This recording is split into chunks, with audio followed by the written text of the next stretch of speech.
បងនៅតែឮសំឡេងអូនយំក្នុងចិត្តបងរាល់យប់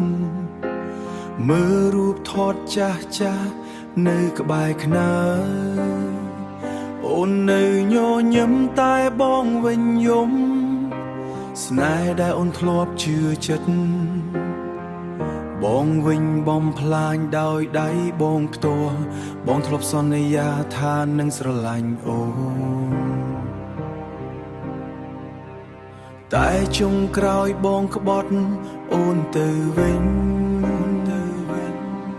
ពេលនេះគ្មានអ្វីសល់ឡើយ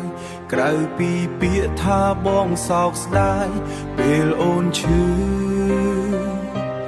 បងមិនយល់តែថ្ងៃនេះបងឈឺជាងអូនតែថ្ងៃនេះបងជាងអូនទៅទៀតបងមិនសមជាប្តីអូនទេ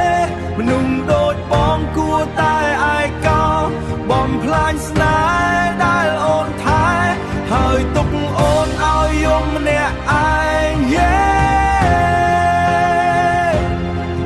បើអូនមិនត្រឡប់មកវិញបងក៏មិនសមទទួលស្នេហ៍អូ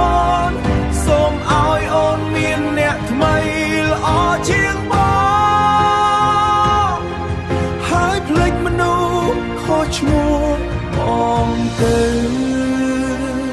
បងដើរឆ្លងកន្លែងដែលធ្លាប់ទៅជាមួយអូនគ្រប់ជំហាន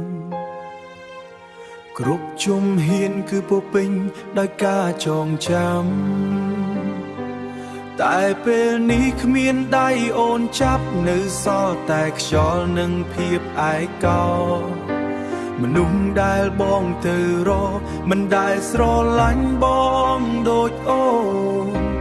បងទើបយល់ពេលបាត់បង់ថាអូនមានតម្លៃប៉ុន្មានបើព្រះឲ្យឱកាសម្ដងទៀតបងនឹងជួសជុលអ្វីទាំងអស់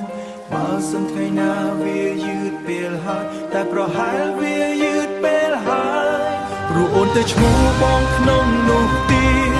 បងនឹងមិនសមជាប្តីកំហុងនេះរហូតដល់ថ្ងៃក្រោយនៃជីវិតស្នេហ៍ដែលបងបាត់បង់គឺអូន